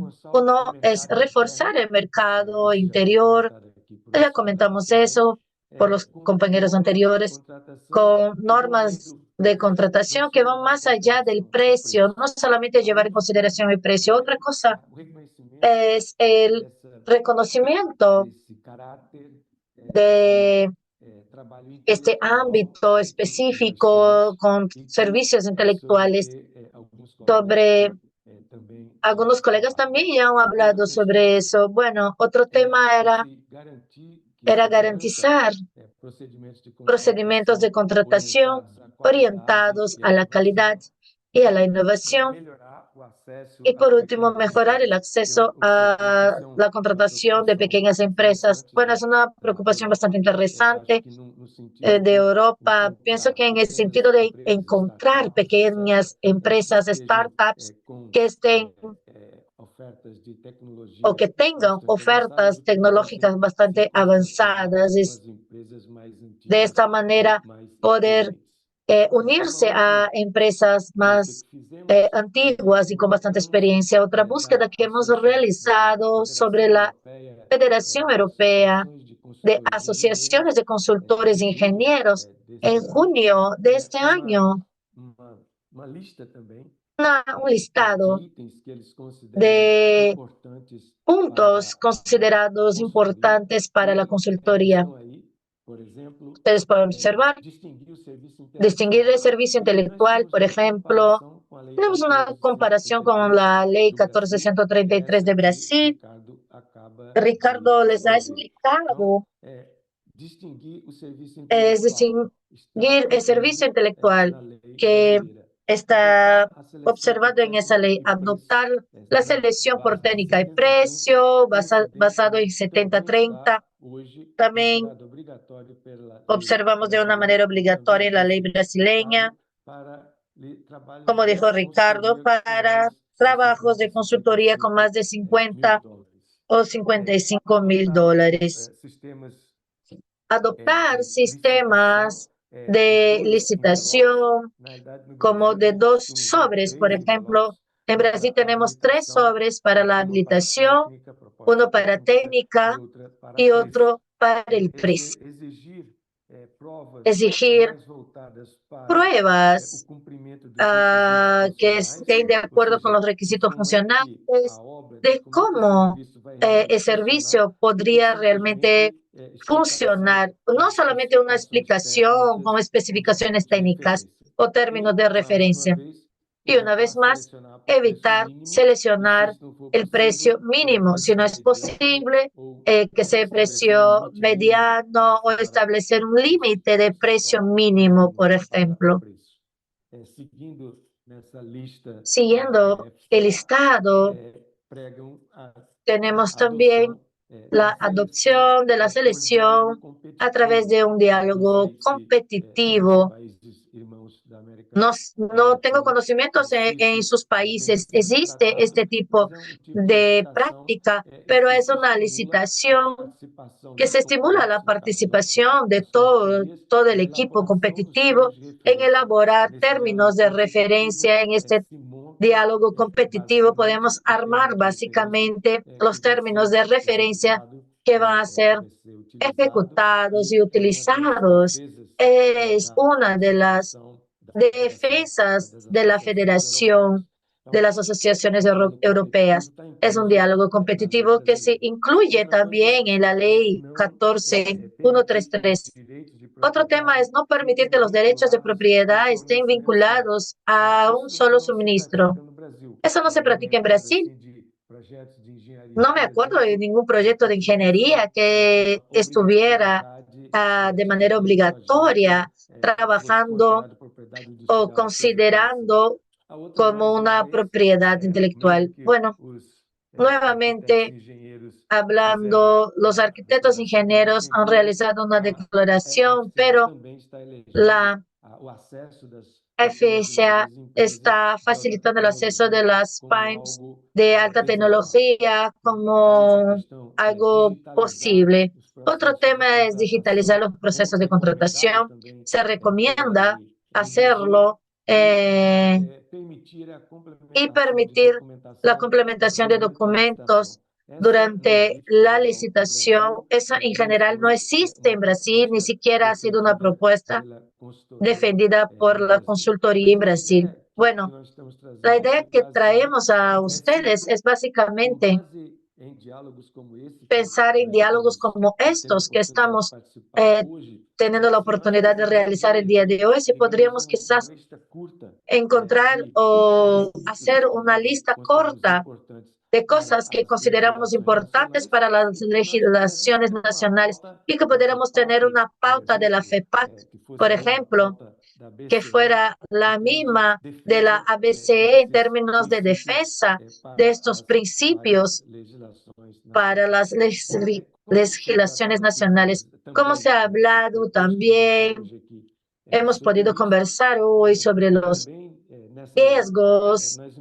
También observamos algunas problemáticas semejantes a lo que hemos observado anteriormente. Básicamente,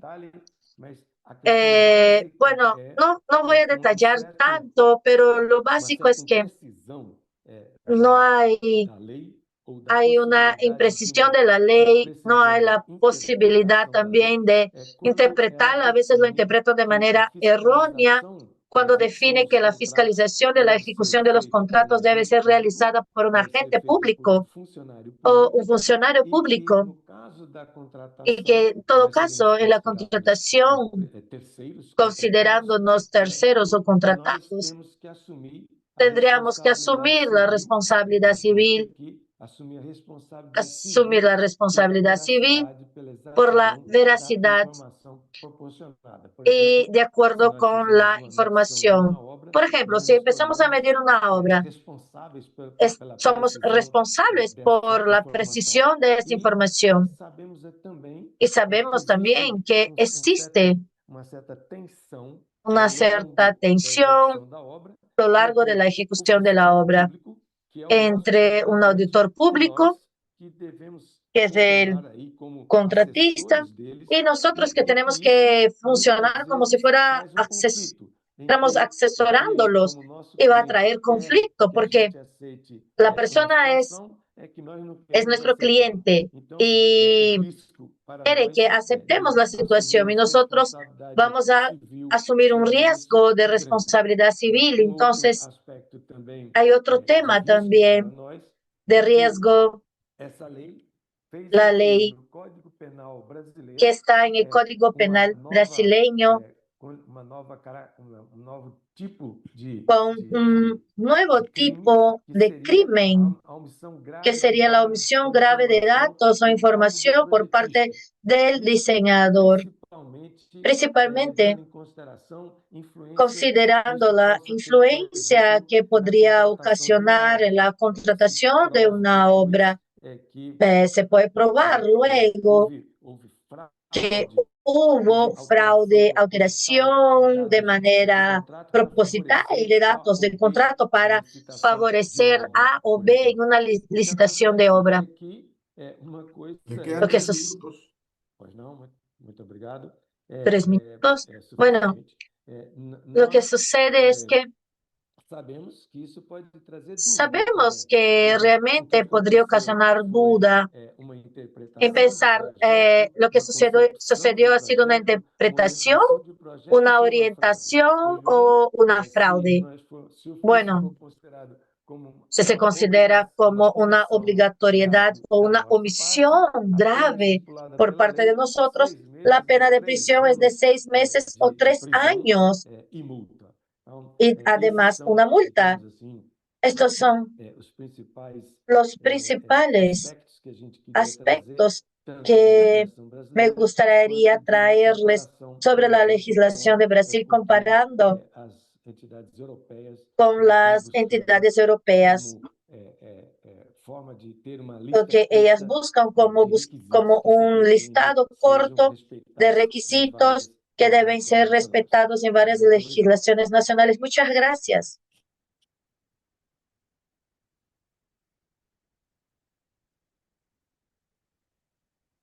Muchas gracias, ingeniero Joao Resena. Tenemos ahora el tema, la 6ª conferencia, Contratación Pública de Servicios de Ingeniería en España, a cargo del doctor Luis Pozo Bindel. Él es vocal de la Junta Directiva de Tecniberia, miembro de la Asociación Española de Empresas de Ingeniería, Consultoría y Servicios Tecnológicos. Es CEO del grupo PROES desde el año 2008. Es un profesional dedicado al desarrollo y expansión de esa empresa desde su incorporación, el año 1985. Durante su trayectoria, el grupo ha experimentado diversas integraciones en las que destaca su permanencia al grupo SG, donde el señor Del Pozo se desempeñó como director general y miembro del Consejo de Administración. El doctor Luis Del Pozo es licenciado en Derecho por la Universidad Complutense de Madrid y ha complementado su formación con estudios de materia tributaria y administración de empresas. Su amplia experiencia en el campo de las infraestructuras ha sido fundamental para dirigir una empresa que ha crecido con apenas de contar 10 trabajadores a convertirse en un grupo con presencia estable en 6 países y más de 300 profesionales, y han desarrollado proyectos a nivel mundial. A lo largo de su carrera, ha mantenido una fuerte vinculación con el ámbito asociativo, ha formado parte de la Cámara Directiva y ha sido secretario general de ASINCE, la Asociación Empresarial del Sector, que posteriormente se integró en Tecniberia. En esta última, que agrupa las principales empresas de ingeniería española y es reconocida por ser la líder del sector. Ha sido miembro de la Junta Directiva en varias ocasiones y ha desempeñado el cargo de vicepresidente entre el 2013 al 2017. Adelante, doctor Luis Pozo Bindel, tiene 15 minutos. Muy buenas tardes. Muchas gracias, ingeniero, por su presentación. En primer lugar, quiero agradecer a FEPAC la organización de este evento y la oportunidad que nos da para compartir con todos ustedes la experiencia española sobre contratación pública de nuestros servicios, la preocupación que tenemos ante la situación actual y las medidas que desde Tecniberia proponemos para mejorar sus condiciones. La idea es compartir con ustedes una visión jurídica y práctica de lo que ocurre en España y cómo estamos viendo, sin duda, lo que se repite en otros países del ámbito de FEPAC. En la actualidad, el principal problema de nuestro sector en España, si no olvidemos, mueve unos 12.000 millones de euros anuales en honorarios, es la presión que las administraciones, a través de la contratación pública, ejercen sobre nuestros márgenes, lo que produce una bajísima rentabilidad de nuestros proyectos.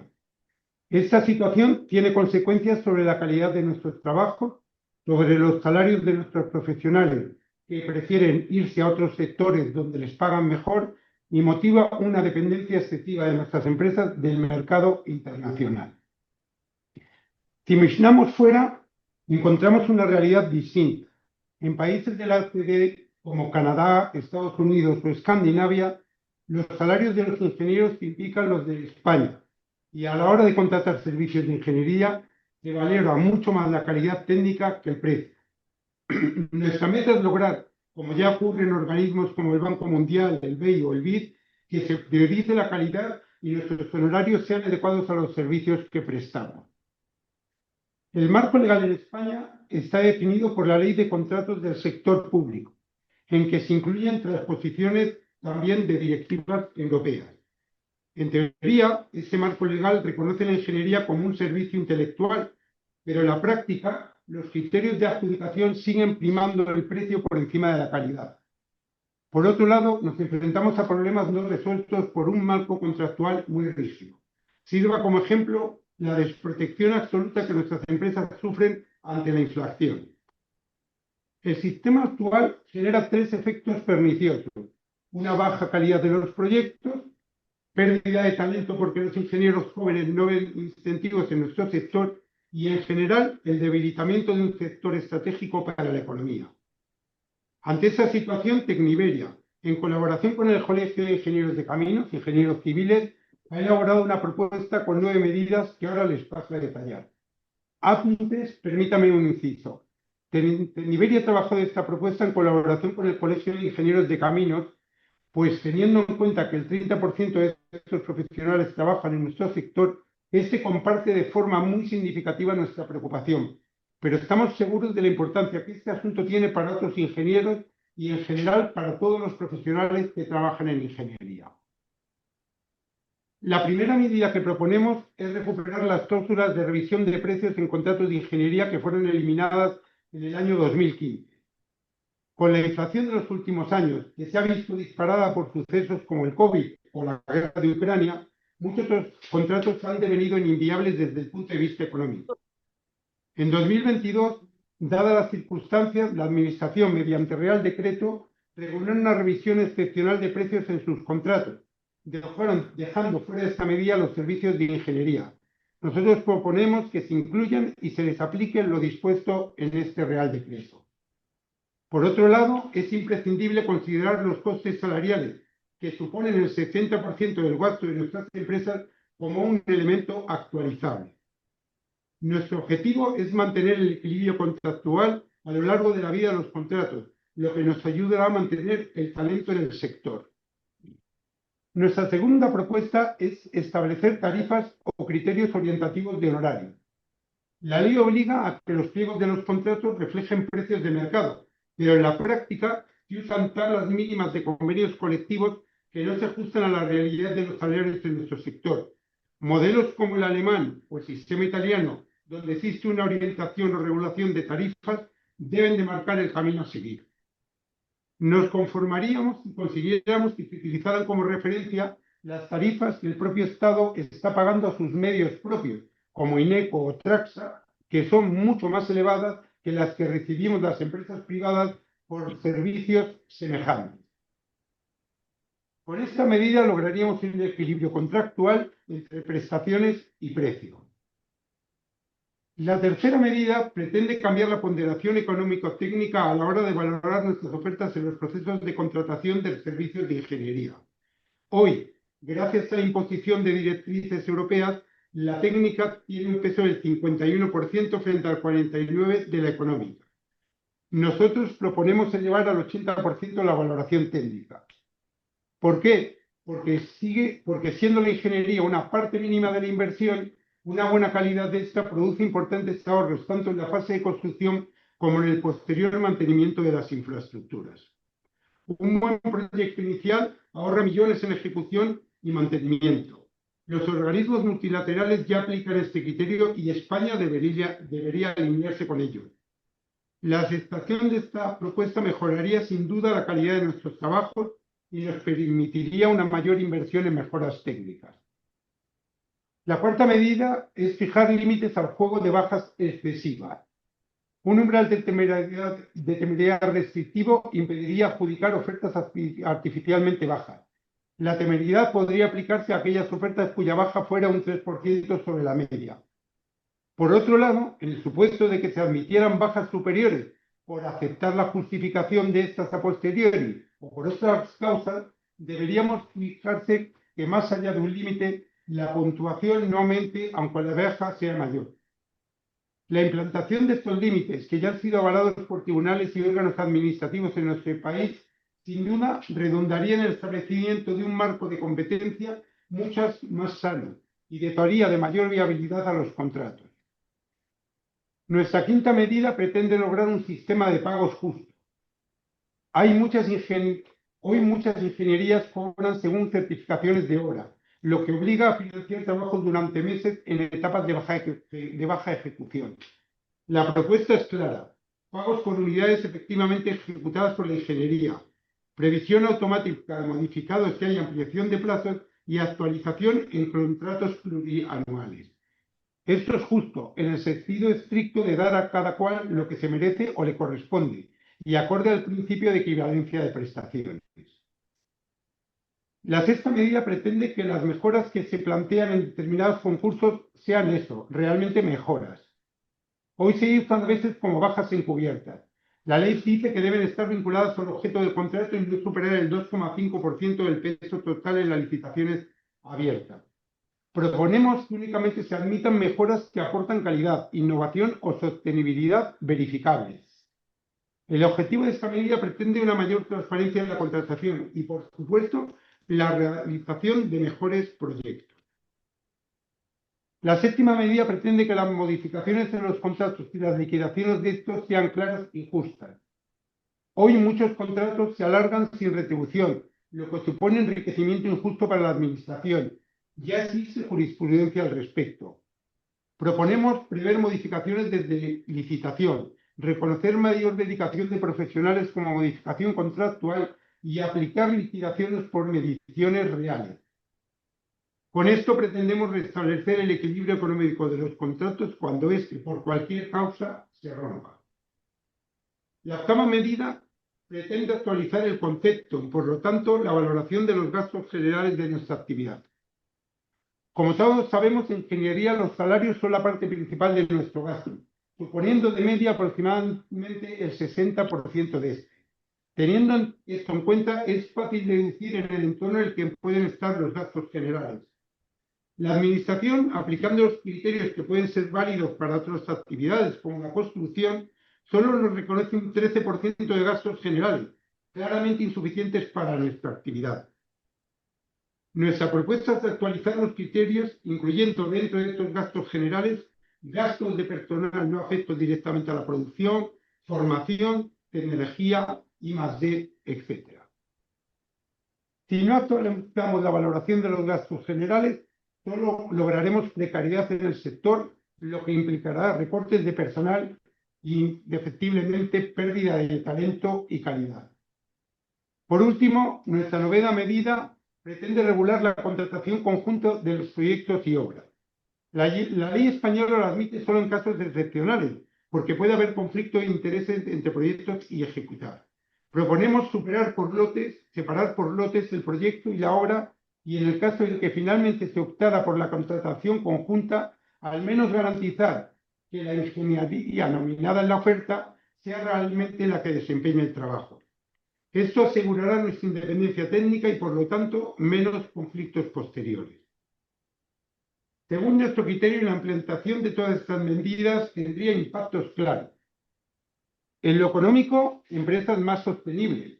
En lo jurídico, contratos más equilibrados y predecibles, que aumentarían la seguridad jurídica. Y en lo social, más jóvenes interesados en desarrollar su carrera en el sector de la ingeniería, lo que sin duda supondría un incremento importante de talento.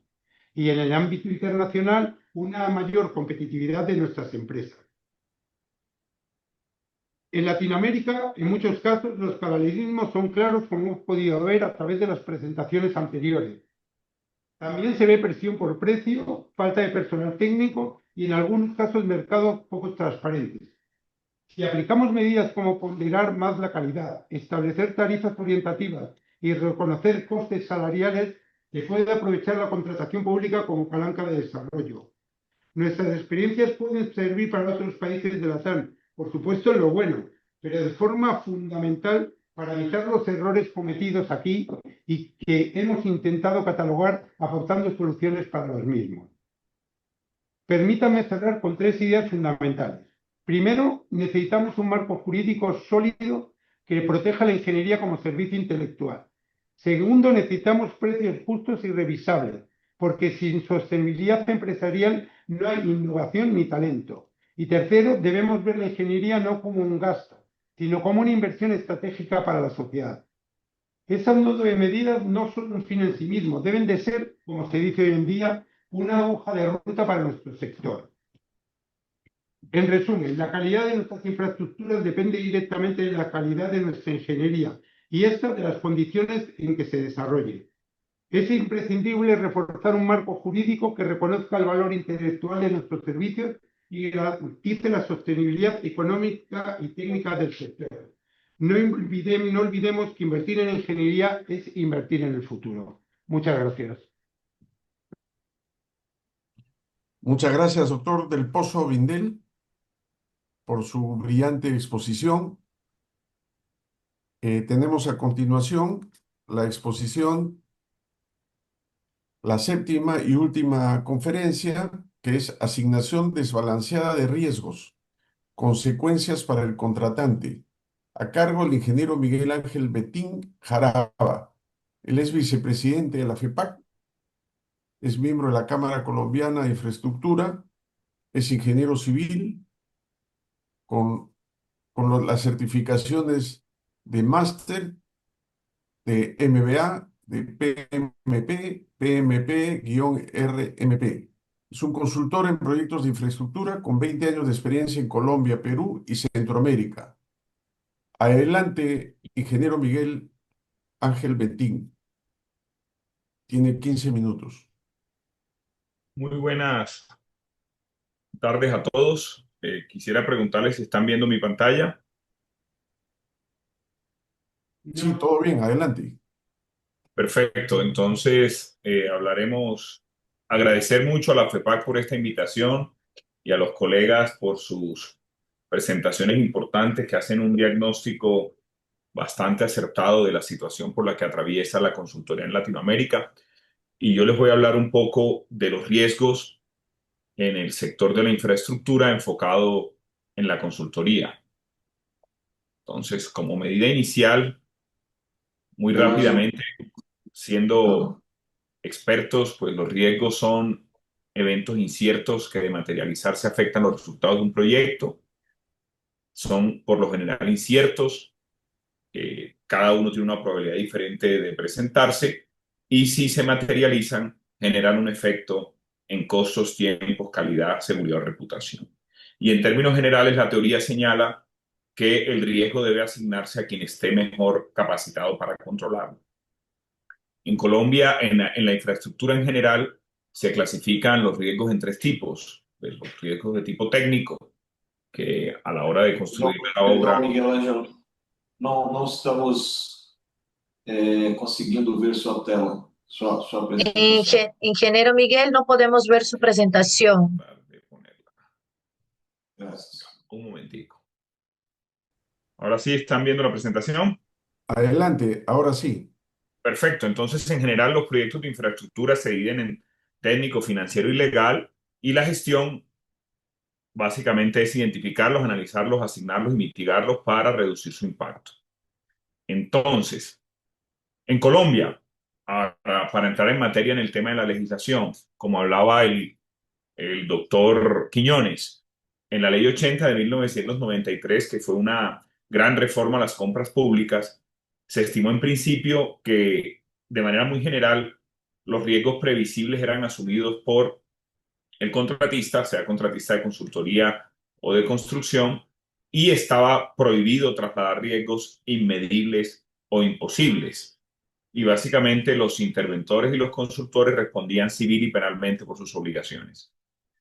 Luego vino una modificación legal, la ley 1150, la primera gran modificación de la ley 80, y trajo algo que en principio se veía como una evolución y una ventaja para los que ejercían la consultoría.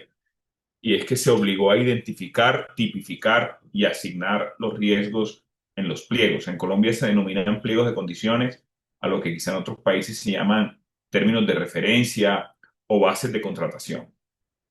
Y se estableció como obligatorio la revisión con los oferentes antes de adjudicarlo, ya sea mediante las preguntas o la audiencia de riesgos. Pero como veremos más adelante, esta situación pues ha sido más gravosa para la consultoría y en general para la gestión de la infraestructura y peor para el contratante, como señala el título de la conferencia. Después han venido unas reformas, digamos, más profundas, como el decreto 1082, que reglamentó los riesgos, y Colombia Compra Eficiente, que es la agencia encargada de las compras públicas, ha emitido una serie de guías acerca de las matrices de riesgos en los procesos de contratación de infraestructura, lo cual es un avance importante, y se ha establecido en la ley de APPs de manera clara que al privado, en las asociaciones público-privadas, le corresponde asumir el riesgo de diseño, construcción y operación. Entonces, ¿cuál ha sido la tendencia en la distribución de riesgos en Colombia? En general, una mayor transferencia de riesgos al privado. El Estado, en la mayoría de los casos, conserva los riesgos regulatorios y sociales.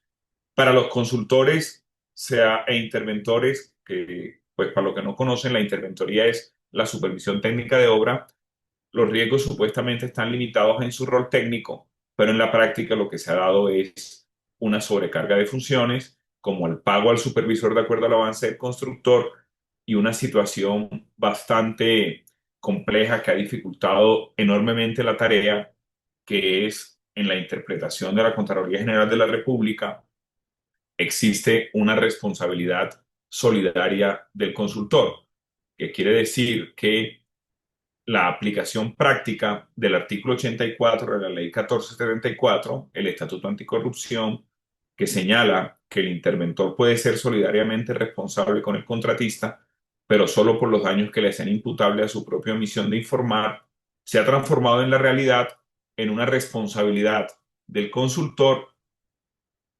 desde el punto de vista pecuniario o económico del tamaño del proyecto que supervisa. Entonces, para ponerlo en términos prácticos, si usted está supervisando una obra de 10 millones de dólares con un contrato que por lo general son 800.000 dólares, usted asume una responsabilidad de 10 millones de dólares. Usted puede ser condenado en su patrimonio por un monto de 10 millones de dólares. Y en general las investigaciones de la Contraloría, usted tiene que demostrar es lo contrario, la carga de la prueba está sobre el interventor y cualquier situación que ponga en riesgo la terminación de una obra, por ejemplo, que no se ejecute, automáticamente responden en igual proporción el constructor, el supervisor y el diseñador. Esto es por el monto de la obra, en ocasiones con medidas cautelares de embargos por el valor de la obra y un 50% más, que tardan 2 años en resolverse y que indiscutiblemente fácilmente llevan a la quiebra a las empresas consultoras. Entonces, ¿qué es una asignación desbalanceada? Los riesgos quedan concentrados en una sola parte. Las matrices de riesgos o la asignación de riesgos que la ley buscó que fuese equilibrada, lo que hizo fue generar unos documentos que se denominan matriz de riesgos, que están en las etapas precontractuales, donde usted ve una columna asignado a quién, al contratista, al contratista, al contratista, al consultor, al consultor, al consultor, al supervisor, todos los riesgos en una aparente economía para el comprador se asignan a el contratista. Y como veremos con dos ejemplos prácticos, esta situación al final es más gravosa para el comprador y en este caso, pues para todos los que pagamos impuestos para que se ejecuten obras de infraestructura en nuestros países. Entonces, vamos a empezar con un ejemplo práctico. Como les señalaba, la ley estableció que debía sortearse una etapa de preguntas respecto a la matriz de riesgos en los procesos licitatorios. Este es un proceso actual donde el Instituto de Desarrollo Urbano de la Ciudad de Bogotá reconoce que los estudios y diseños previos que dieron lugar a la contratación de la obra no fueron recibidos a satisfacción. Sin embargo, en el nuevo proceso de construcción establece que se entregan solo como un insumo de referencia y el contratista de obra debe revisar, complementar o rehacer los diseños en el 20% del plazo que tuvo el diseñador y de manera expresa el IDU señala que no asume ninguna responsabilidad sobre la calidad del insumo que entrega para presupuestar su obra. Entonces, el riesgo técnico queda completamente trasladado en los papeles al contratista. El contratista deberá cubrir contingencias que no le corresponden y se podría vulnerar el principio de planeación. No hay que ser experto en riesgos para saber que seguramente en este proyecto se presentarán retrasos y mayores costos. Entonces se traslada un riesgo que es por naturaleza del dueño, que fue el que contrató el diseño, al contratista, creando condiciones para mayores precios, litigios o incumplimientos. Esto en la etapa precontractual, con observaciones de todos los participantes en la gobernanza de este futuro proyecto de infraestructura. Y un ejemplo que ya ocurrió en Colombia, les hablaré brevemente. Colombia decidió como meta entre el 2015 y 2018 construir 30.700 aulas. Se decidió implementar un contrato llave en mano y a precio global, en el cual se estableció que todos los riesgos previsibles quedaban asignados a los constructores e interventores. Se estimaron los valores de las obras con promedios históricos de metro cuadrado por toda Colombia, dividida en 8 regiones. Y aquí surge otro tema en la asignación de riesgos que sufrimos los constructores en la infraestructura, que es la primera materialización. Y es que en Colombia, por los efectos de las investigaciones de los entes de control, se ha adoptado una modalidad de que los dueños, los que contratan, son patrimonios autónomos, que son voceros y administradores de unos recursos que suponen unas entidades públicas, pero son los que deciden, y se está materializando una situación que en gerencia de proyectos, sin ánimo de ofender a nadie, se llama el contratante incapaz o el dueño incapaz. Entonces, en la gobernanza de un proyecto, la participación del dueño a partir de la gerencia de proyectos de infraestructura no es simplemente poner los recursos y regresar dentro de 5 años cuando la obra esté hecha. Desde la gerencia de proyectos es fundamental la participación del dueño. Y si el dueño es un patrimonio autónomo que tiene unos comités financieros y técnicos, que no es el que conoce las reales necesidades porque no es el dueño, sino un intermediario, se generan problemas graves de gobernanza y toma de decisiones. Entonces, ¿qué pasó con este proyecto que se contrató sin diseños, llave en mano, a precio global, asignándole todos los riesgos a constructores e interventores? De los 541 colegios prometidos que se iban a construir en 3 años, aún faltan 212, 10 años después. Y se dieron numerosos laudos entre los distintos contratistas, supervisores y el PAFIE.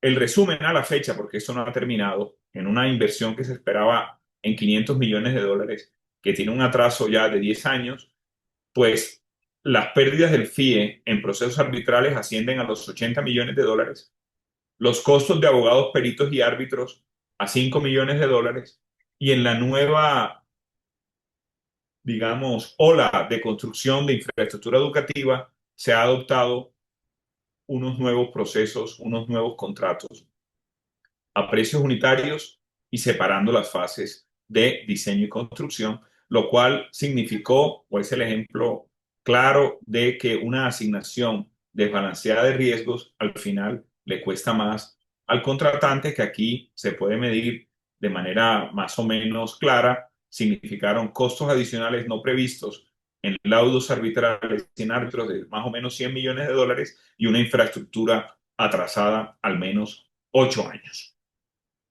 Recomendaciones, entonces, a partir de estas buenas prácticas que están en la ley, como casi todo en Colombia, de la asignación de riesgos. Para el dueño o para el comprador es fundamental escuchar al mercado en la etapa precontractual. Las observaciones que hacen los posibles oferentes en términos generales acerca de los riesgos se despachan de forma genérica, indicando que esa es la matriz de riesgos y no he conocido el primer proceso contractual que no sea de APP en el cual los riesgos se hayan rebalanceado. Cargar todos los riesgos suena muy bien en el papel, a la hora de presentarlo ante un comité directivo, un ministerio, un tomador de decisión, señalarle y decirle, no asumimos ningún riesgo con la construcción de esta obra, ya que todas se lo pasamos al contratista, pero vemos que en la realidad los riesgos se materializan y afectan principalmente al ciudadano de la calle, al que paga impuestos. Es fundamental una comunicación y rendición de cuentas permanente y hay que basar la planeación en casos previos, no tanto en la naturaleza optimista de los ingenieros. Los plazos y los presupuestos deberían basarse normalmente y estamos viviendo en la época del Big Data. Debemos planear de acuerdo a lo que ha ocurrido y no a lo que nosotros soñamos que ocurra porque al final sale más caro. Para los contratistas privados, para los oferentes, hay que estudiar los contratos. En 3 minutos, Miguel Ángel. Perfecto, ya estoy terminando. Hay que analizar las cláusulas, hay que planificar de manera interna, de manera robusta los proyectos. Hay que insistir en la libertad de métodos, que es el valor que agregan los contratistas, y hay que participar en las etapas precontractuales. Y para cerrar y que tengamos una buena participación, me quedo con la última frase de las conclusiones finales. A pesar de que somos ingenieros, que sacamos cuentas y vivimos en las matemáticas exactas, tenemos que aceptar y abrazar la incertidumbre. Ignorarla, al no suponer bandas de precios o de plazos, solamente estamos generando problemas. Debemos gestionar de forma inteligente la incertidumbre, asignarla, repartirlas y ser flexibles a la hora de ejecutar los proyectos de infraestructura, establecer cláusulas que permitan la negociación de la materialización de riesgos y distribuir los riesgos adecuadamente. Muchísimas gracias por su atención y estoy abierto a las preguntas para la siguiente sección. Muchas gracias, Miguel Ángel. Muchas gracias a todos los expositores, todos consultores con una gran experiencia y que han aportado con puntos muy importantes. Tal vez sea necesario hacer una segunda ronda referente a este tema y planteamientos que cada uno en su país podrá hacerlos llegar. La APC, miembro de la FEPAC, seguramente va a capitalizar lo expuesto en este evento. Una frase que la ha marcado el doctor Luis del Pozo y que creo debemos resaltar siempre es: la ingeniería es inversión, no es un gasto. En el Perú hasta ahora está siendo visualizado al revés.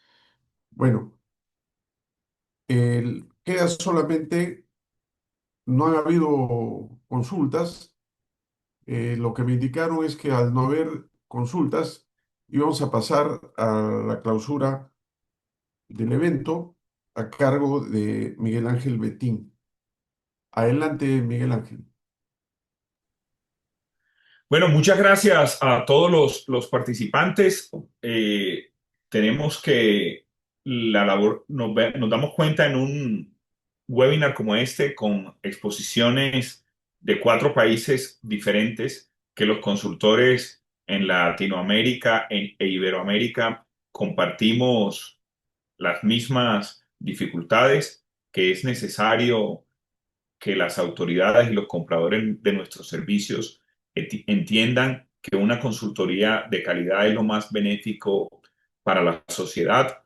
Es fundamental que a través de FEPAC recojamos las cosas buenas que se están haciendo desde el punto de vista de los compradores y la legislación para que en cada país se puedan expandir las prácticas positivas. Por ejemplo, en Colombia, desde la modificación de la 1150 a los consultores no se les evalúa el precio.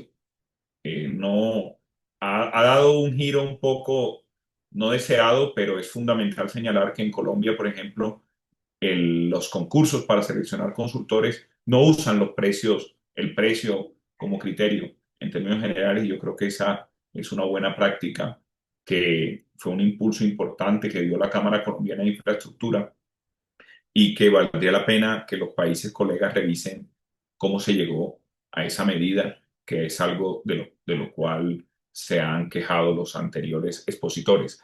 Por otro lado, teníamos una lista como una base de precios de horas de consultor que fue derogada en el año 2005 y nos ha traído problemas porque los precios reales de las horas de trabajo de los ingenieros consultores han tenido un bajón del 30% en términos reales. Entonces eso también es importante evaluarlo y cómo lo logramos. Muchas gracias a todos y esperamos volvernos a ver en un próximo webinar. Muchas gracias a Jaime, al ingeniero César Aristides, que estuvo como una cuchilla con el reloj para que no nos saliéramos del tiempo, a Sandra, a Irene y a todo el equipo de apoyo. Muchísimas gracias. Y gracias a todos. Feliz día. Muchas gracias. Un abrazo. Hasta luego. Bien, muchas gracias y buen día. Gracias. Hasta luego.